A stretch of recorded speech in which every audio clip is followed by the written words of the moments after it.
Hey there, thanks so much for joining us online. Really appreciate you tuning in to check this out. After I finish talking in just a moment, a short teaching is going to follow that's going to continue the series that we've been on for our high school students the last Sunday night called See No Evil. In the last several weeks, we've been on this journey talking about injustice. And the conversation that's about to follow, I think, is going to be really helpful for us being aware of some of the injustice that's around us that we don't see, including inside of ourselves.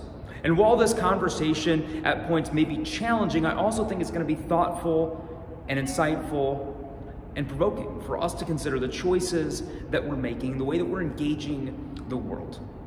As students, I know that every single Sunday we look forward to gathering together and we have fun, we eat some great food, well, good food, it's pizza, right?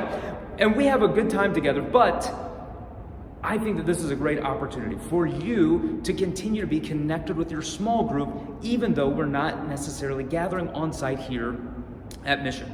Your group leaders are going to be in contact with you around ways that they can still be in contact, whether that's through texting, FaceTime, Zoom, or some other opportunities that are going to be put together for your group to remain connected to each other. Parents, this is an opportunity for you to get a glimpse of what we do each week in the auditorium, what your high school student is hearing, and the ways that they're being shaped and challenged. And I would encourage you, watch this video with your student, and then take the small group guide and have some conversation around what it is that they've heard, what it is that they think around this topic of injustice. I think that this will be a really beneficial time for you and your family to have some conversations around who Jesus is and what he's doing inside of our lives and the way that he wants to open our eyes to what's happening in the world around us and how we can be a part of a solution. And thank you for taking the time to join us here, to check this out online. If there's anything that I can do to support you and your family during the season, please don't hesitate to reach out.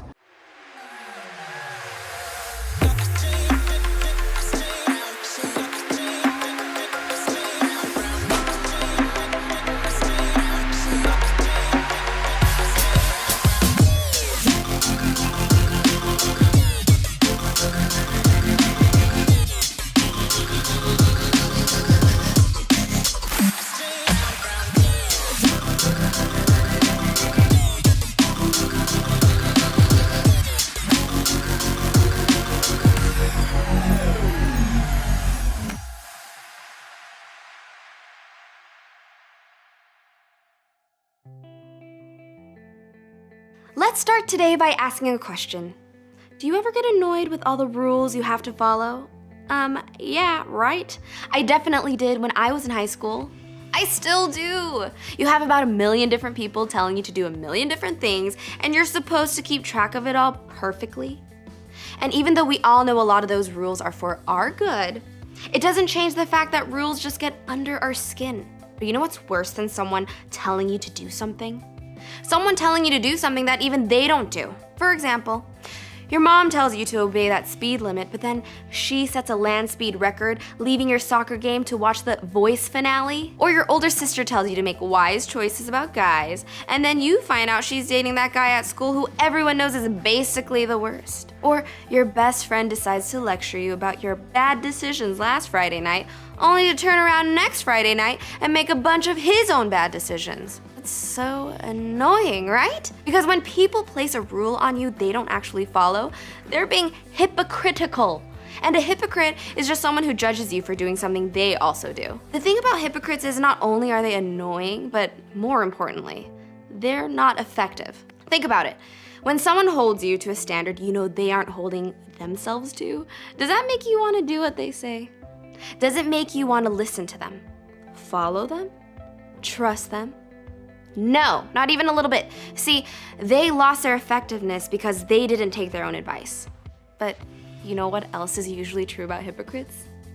They don't actually know they're hypocrites. So the reality is, most people who treat other people this way don't see that they're actually doing it. So what does this all have to do with injustice? Last week we said one way we could start to respond to injustice is by praying a simple prayer. God, open my eyes. And hopefully a lot of you did just that. Maybe for the first time, you started to look out for the injustices around you. And that's great. But as your eyes opened, chances are you probably started seeing and thinking about the people actually causing the injustice or the evil we see. The corrupt leaders in countries who oppress their people, the evil people who operate the sex trafficking industry, the unethical managers who use their children as laborers, the racist people who ignore or hurt those who don't look like them, the bullies who do awful things to people at your school. When you open your eyes to the evil or injustice around you, you also see the people behind the injustice. I think that's probably true for all of us. When someone starts talking about injustice, we tend to start thinking of the people who are making that injustice happen. We think about how bad they are, how wrong they are, and how someone should stop them. We think about the punishment they deserve. Because if we could stop all the bad people in the world, the people who hurt, oppress, or take advantage of other people, then we'd solve all the problems of injustices in the world. And this is where the hypocrites come in. Because I've got bad news for all of us. This is where I think we've become hypocrites. I think that when it comes to injustice, we're all a little bit hypocritical, and we don't even know it. Now, let me explain. I'm not saying we're doing things as terrible as people on the news who are selling children or oppressing people. But what I am saying is I think if we were honest, we could admit that we sometimes hold other people to a standard of right and wrong that we don't apply to ourselves. Sure, we can point out the wrongs we see people committing in our school, but have we ever stopped to wonder if we're possibly guilty of the same things? Think about it. You know the guy who's just destroying other guys every day by making fun of them is wrong. You're quick to tell anyone that guy is a jerk, but then you get home and make fun of your siblings or your stepdad. Or maybe you're repeating a rumor about what that girl said at that party, and you're thinking, I can't believe she'd act that way. But if you checked your DMs, you might find some of the same kind of comments. Maybe you see that guy who comes to small group every week and think, that guy doesn't belong here. I see what he does during the rest of the week, and it definitely isn't what a Christian would do. But do you ever stop and think about the way your words, actions, or choices may fall into the very same category? So let's just call these attitudes and behaviors what they are. Hypocritical. And look, we're all guilty of it. We're all guilty of looking at and pointing out the injustices in other people, but ignoring it in ourselves. And remember what we said about people like that? Which also includes people like us. Those people are not fun to be around, which means we may not be fun to be around. We may not be effective in influencing people the way we want to.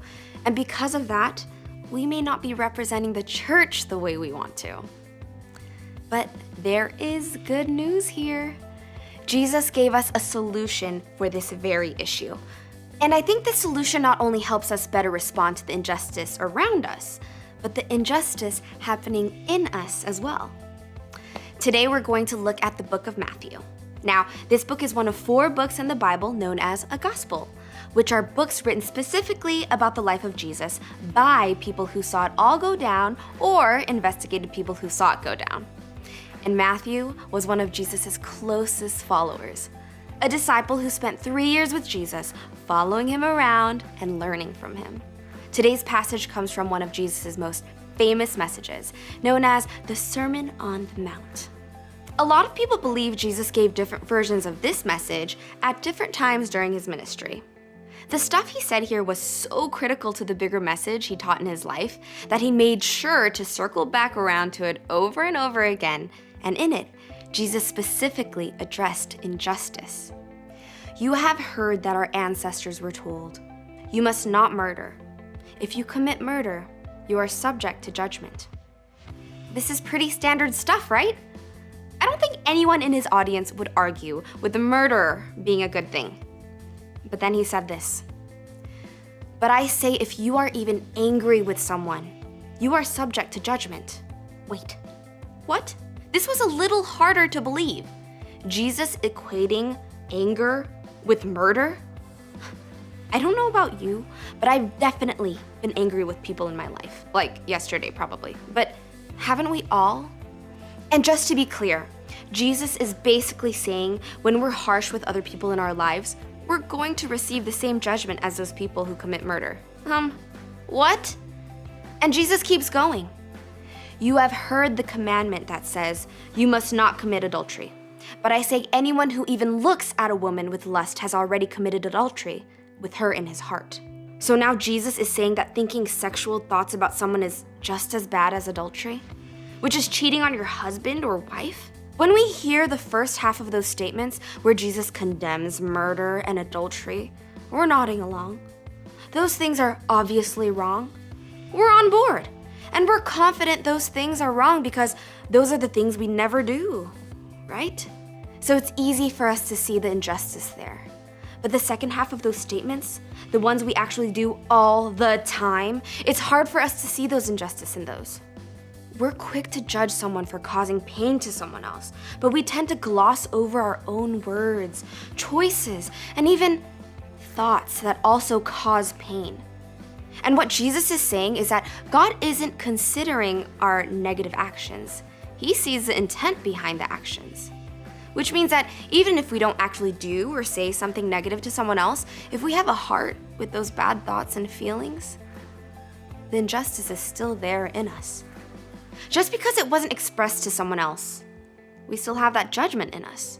If we want to be a generation that sees no evil, tolerates no evil, and stands up to injustice, then we can't just acknowledge it in other people. We have to acknowledge it in ourselves. We can't solve the problems of evil or injustice if we're harboring evil in our hearts. In other words, we can't solve a problem we're contributing to. So where do we start? Well, Jesus has some thoughts on that too. How can you think of saying to your friend, "Let me help you get rid of that speck in your eye," when you can't see past the log in your own eye? Hypocrite! First get rid of the log in your own eye, then you will see well enough to deal with the speck in your friend's eye. So, what does all of this actually mean? Jesus is saying before we can tell someone else what they're doing wrong, we need to first look at ourselves. We can't see a problem in someone else's life and feel the freedom to point it out if we're walking around with a giant plank of an issue in our own lives. If we want to be a generation that takes the speck of injustice out of others' eyes, we must first address the planks in our own eyes. We can't see how to fix issues around us if we're not first willing to fix ourselves. Because before you can act on the injustices around you, you've got to pay attention to the injustice in you. And that's exactly what I want all of us to try to do this week.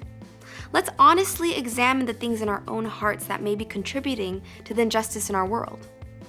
Let's open our eyes to the big and small ways we are a part of the problem. Maybe it's the words we use, the choices we make, or the thoughts we think, because in some ways, we're all guilty of injustice. That may sting a little bit to hear, but the good news is we're not without redemption. Because of Jesus, whatever hypocritical wrongs we may have committed can be made right. And that's great news! But just like doing something about injustice around us has to start with seeing, so does doing something about the injustice in us. You've got to pay attention to the injustice in you, as hard as it can be to do. So this week, let's start by praying. The simple prayer, God, help me see the injustice in me. Ask Him to open your eyes to things in yourself, like hate for an individual, hate for a whole category of people, anger over something someone has done, lustful habits that objectify other people, or even supporting or visiting sites that promote that. If you're not following along, I'm talking porn here. Habits at school or home that exclude people or leave them out, or treating them like they're not as important as you are.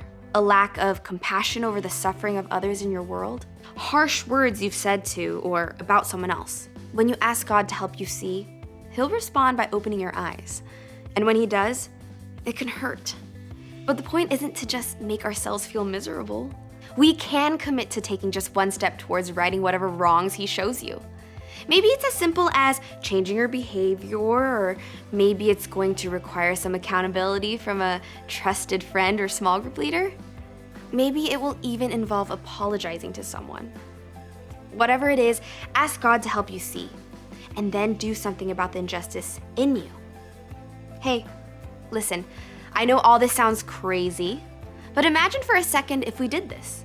If we, not every Christian in the world, but just the we in this room, address the injustice in us.